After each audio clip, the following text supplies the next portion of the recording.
Good morning, everyone.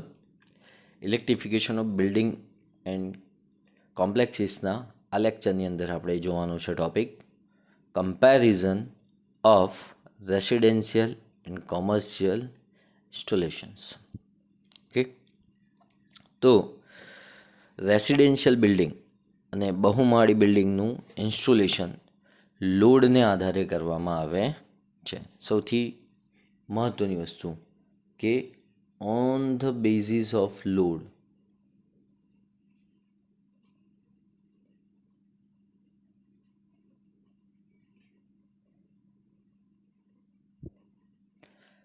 Installations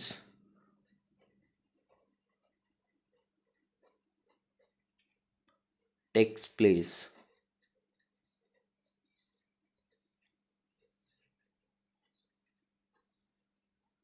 of residential and commercial installations.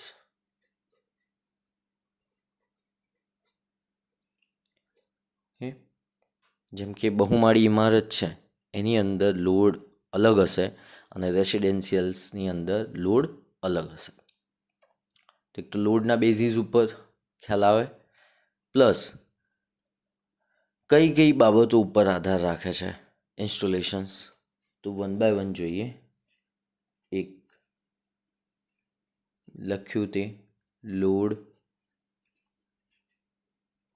2 supply system,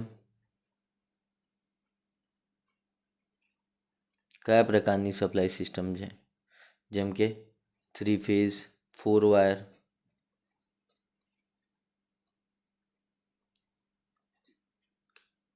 કોઈ જગ્યાએ 3 phase 3 wire પણ use થઈ શકે છે. Okay, types of wiring.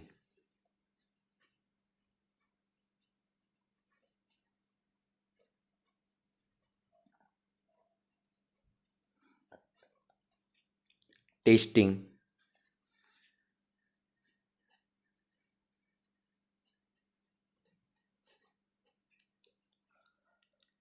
Wire और cable selections,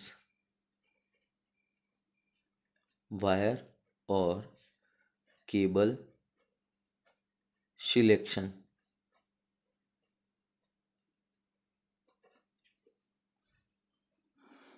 main switch, distribution board और बस बार चैम्बर. मेन स्विच,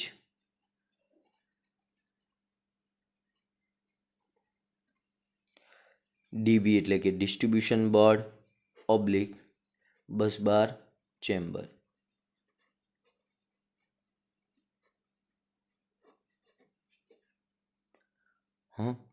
ત્યારબાદ અર્થિંગ સિસ્ટમ,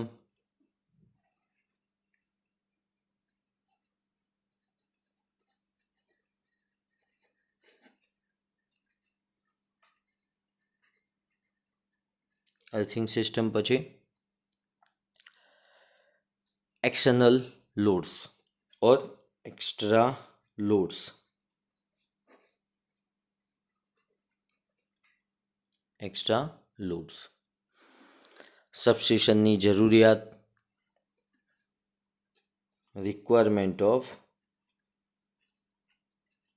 સબસ્ટેશન. તમને ખબર છે કે મલ્ટી સ્ટોરીડ બિલ્ડિંગ હોય અને એમાં 100 કિલોવોટનો લોડની રિક્વાયરમેન્ટ થઈ જતી હોય તો પછી સેપરેટ સબસ્ટેશનની જરૂર પડે. તમે તમારા ફ્લેટ્સની અંદર જોતા હશો કે જો સ્કીમ વધારે હોય અથવા તો નંબર ઓફ ફ્લેટ્સ વધારે હોય તો તમને એક કરતાં વધારે પોલ માઉન્ટેડ ડિસ્ટ્રીબ્યુશન ટ્રાન્સફોર્મર દેખાતા હશે. ત્યારબાદ emergency supply system, extra facilities, emergency supply system, external facilities. તમે કોઈ ફેસિલિટી આપી રહ્યા હોય, જેમ કે એમ્યુનિટીઝ હોય તો એની અંદર સ્વિમિંગ પુલ છે, પછી ક્લબ હાઉસીસ છે, પછી જીમ છે. તો આ બધી એક્સ્ટ્રા ફેસિલિટીઝની અંદર કવર થાય. It requires extra wiring or protection system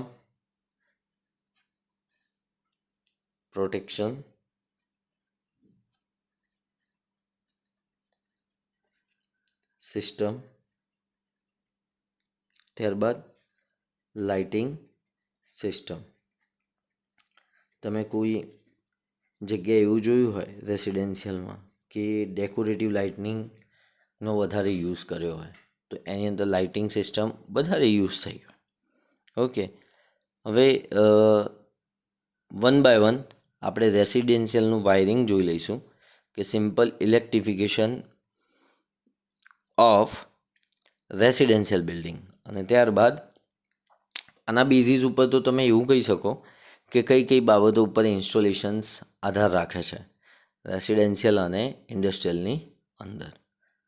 હવે સેપરેટલી બંને વિશે જોઈ લઈએ કે ઇલેક્ટ્રિફિકેશન રેસિડેન્શિયલ બિલ્ડિંગનું થતું હોય તો કઈ રીતે થાય, અને મલ્ટી સ્ટોરીજનું થતું હોય તો કઈ કઈ વસ્તુઓ ઇલેક્ટ્રિફિકેશન માટે ધ્યાનમાં લેવામાં આવતી હોય છે.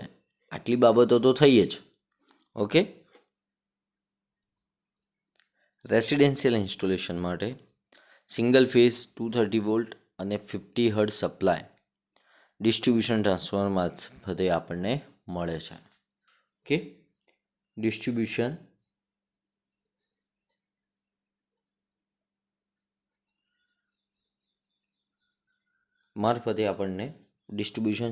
સિસ્ટમ મારફતે આપણને 230 વોલ્ટ 50 હર્ટ્ઝ પાવર સપ્લાય મળે છે અથવા રિક્વાયર. તેમાં ઇલેક્ટ્રિકલ ઇન્સ્ટોલેશન સામાન્ય રીતે 40 પોઈન્ટ સુધી લઈ શકાય છે. રેન્જ કેટલી છે? 40 પોઈન્ટ્સ કવર્ડ.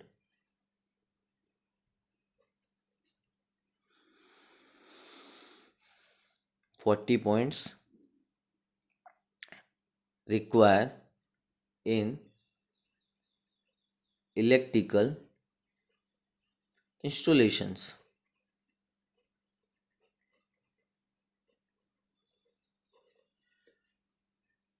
ઓકે, 40 પોઈન્ટ સુધી. ત્યારબાદ સામાન્ય રીતે casing capping, PVC, batten, surface conduction wiring okay રેસિડેન્શિયલમાં યુઝમાં આવે છે. કયા કયા? કેસિંગ ગેપિંગ,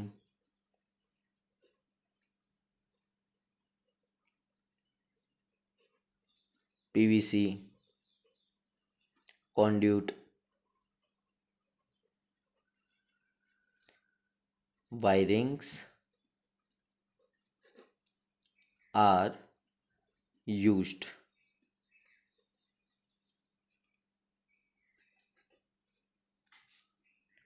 રેસિડેન્શિયલ માટે. Okay,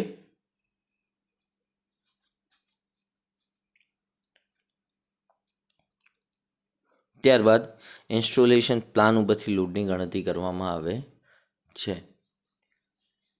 load is calculate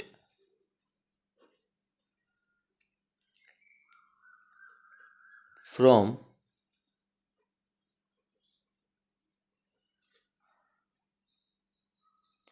installation plan. તમને પ્લાન આપ્યો હોય એ ઉપરથી તમારે ગણતરી કરવાની હોય છે. વાયરિંગનું ઇન્સ્ટોલેશન ઇન્ડિયન ઇલેક્ટ્રિસિટીના અનુસાર કરવામાં આવ્યું છે કે નહીં તે વાયરમેન ઉપર આધારિત હોય છે. As per I norms are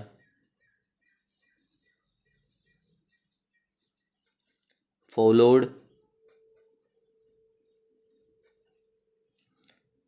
or not. Okay, wiring કાર્ય પૂર્ણ થયા બાદ તેનું ટેસ્ટિંગ પણ આઈના નિયમ અનુસાર કરી ટેસ્ટ રિપોર્ટ સપ્લાય ઓથોરિટીને આપવામાં આવે છે. After commissioning, after wiring, test report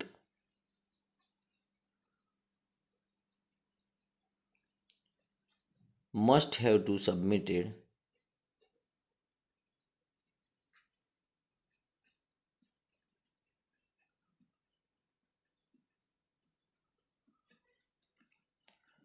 to supply authority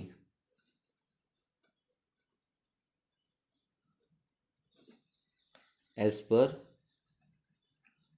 IE. क्या टेस्टिंग થાય તો આગળ જોયા તે પ્રમાણે insulation resistance test, okay.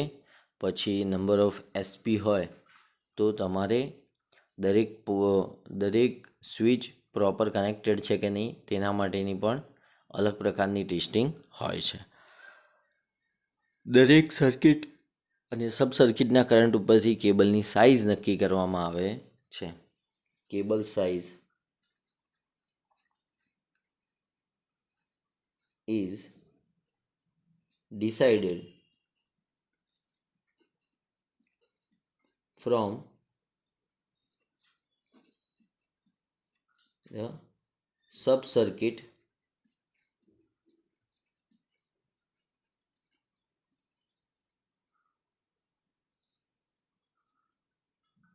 current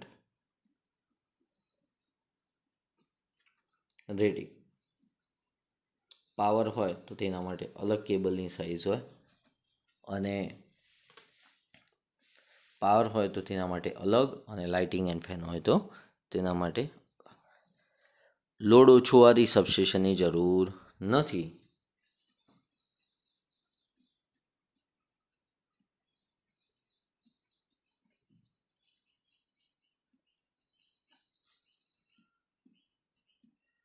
Substation is not required. Earthing must have to be done as per IE. Earthing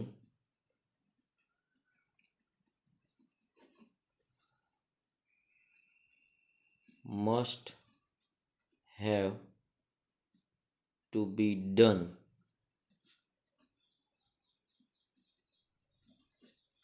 as per IE norms,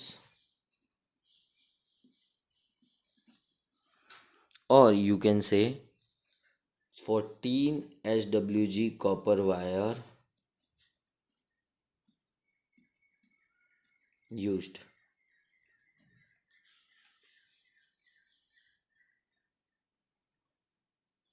For single story residential building, for single story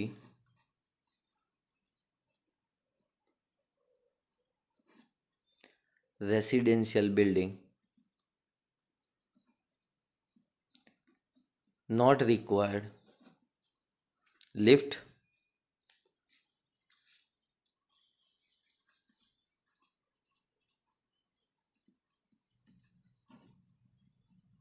or water pump.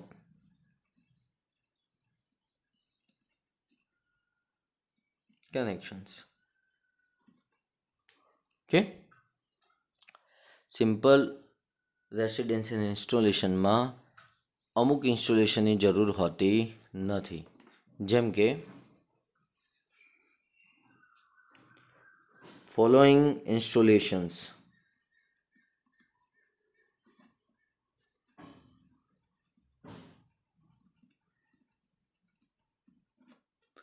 Not required. ધ્યાન રાખજો, આ એક વખત લખું છું, આ બધા multi સ્ટોરીમાં જરૂર પડશે. એક intercom,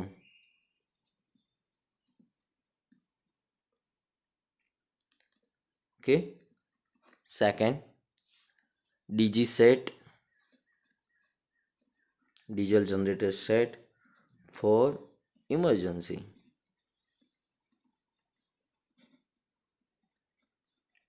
lightning arrester,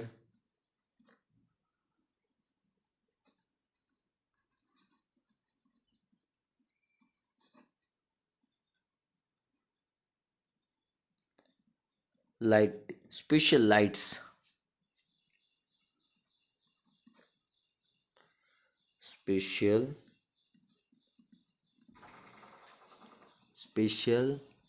lights, smoke detector,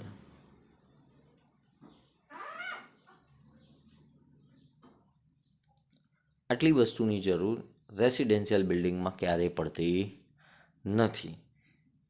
જે 4 થી 5 વસ્તુ લખી છે તેની જ કમ્પેરિઝન કરી રહ્યા હોઈએ ત્યારે આપણે લખી શકાય કે આટલી વસ્તુઓની જરૂર મલ્ટી સ્ટોરીડ બિલ્ડિંગ અથવા હાઈરાઇઝ બિલ્ડિંગની અંદર પડે છે.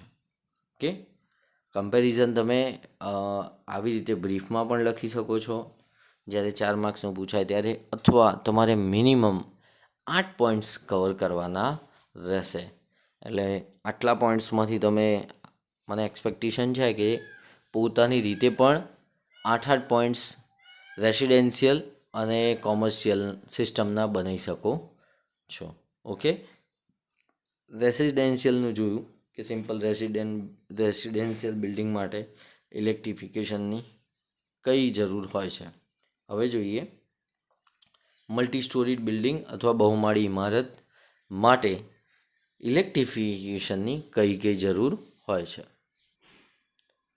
આ પ્રકારના ઇન્સ્ટોલેશનની અંદર રેસિડેન્શિયલ ઇન્સ્ટોલેશન કરતાં વધુ લોડ હોય છે. Load is higher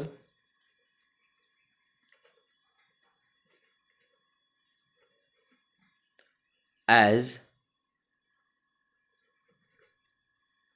residential building.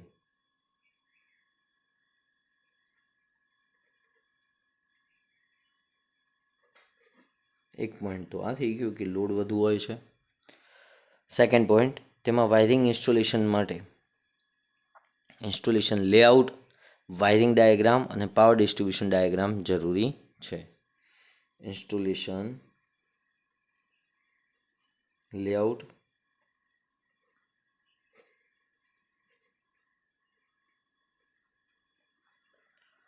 Wiring diagram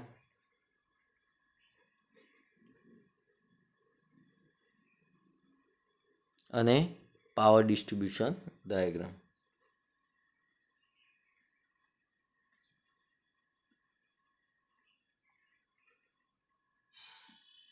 ની જરૂર છે. સામાન્ય રીતે બહુમાળી બિલ્ડિંગના સપ્લાય માટે 440 3 phase 440 or 415 volts require 50 hertz supply. સપ્લાયનો તફાવત થઈ ગયો એક તો. ઓકે, ત્યારબાદ સપ્લાય પછી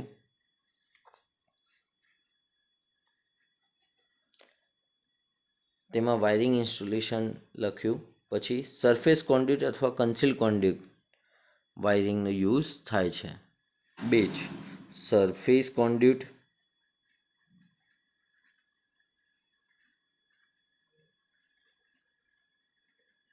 or concealed conduit is used. આ બે પ્રકારના જ વાયરિંગ્સ યુઝ થાય છે મલ્ટી સ્ટોરેજની અંદર. ઇન્સ્ટોલેશન લેઆઉટ અને પ્લાન ઉપરથી લોડ ગણવામાં આવે છે. Load is calculated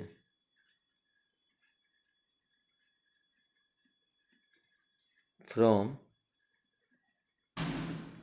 installation layout. Okay, wiring work, a qualified wireman તો આ સુપરવાઇઝરના માર્ગદર્શનમાં જ કરવામાં આવે છે, એ પણ આઈઈના નિયમ પ્રમાણે. Wiring must be done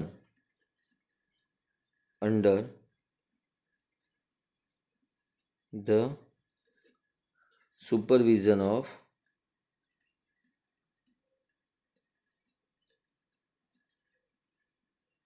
qualified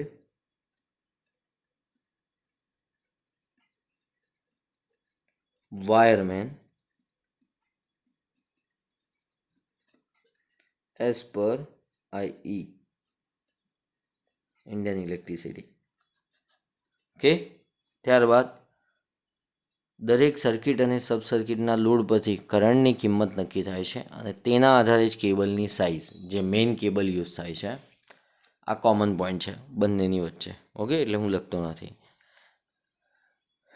બહુમાળી બિલ્ડિંગમાં દરેક ફ્લોર ઉપર એક કરતાં વધુ ડિસ્ટ્રીબ્યુશન બોર્ડની જરૂર પડે છે.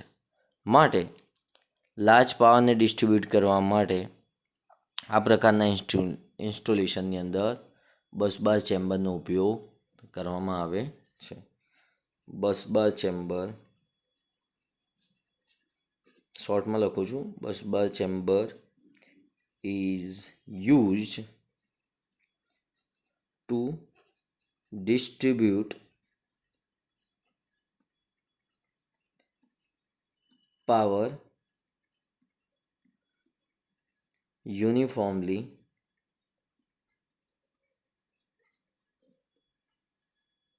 across each floor. ઓકે, પેલામાં ક્યાંય આવા પ્રકારના બસબાર ચેમ્બરનો ઉપયોગ થતો નહોતો. તેના પછી બહુમાળી બિલ્ડિંગમાં ઇન્ટરકોમ્સ, ફટાફટ જે પેલા આગળ લખાવ્યા તે intercom, DG set for emergency, lightning arrester, okay, special lights. તમે જોયું હશે કે અમુક મલ્ટી સ્ટોરી બિલ્ડિંગની અંદર આવી સ્પેશિયલ લાઇટિંગ્સ મુકાય છે. જેમ કે એક્ઝામ્પલ આપું તો બુર્જ ખલીફા, કે જે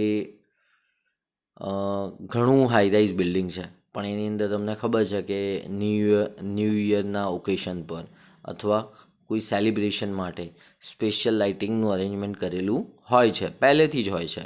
ઓકે, એવું ના હોય કે બિલ્ડિંગ બનાવી લીધા પછી તમારે એના માટેનું સેપરેટ ઇલેક્ટ્રિફિકેશન કરવાનું આવે. ત્યારબાદ ટેલિફોનિક વાયરિંગ, પછી સ્મોક ડિટેક્ટર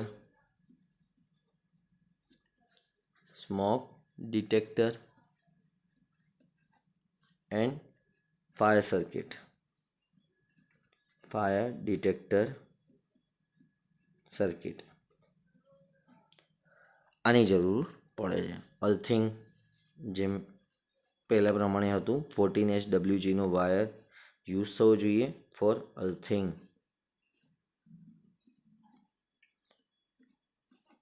ઓકે, અથવા GI વાયર પણ યુઝ કરી શકાય છે, can be used four earthing, okay. પછી GI એટલે ગેલ્વેનાઇઝ્ડ આયર્ન. ત્યારબાદ સૌથી important point, large electrical installation, જેમાં 100 kVA કરતાં વધારે લોડ હોય તો તેના માટે અલગથી સબસ્ટેશન ઇન્સ્ટોલ કરવામાં આવે છે. આ ખાસ અગત્યનો મુદ્દો કે લાર્જ ઇન્સ્ટોલેશન્સ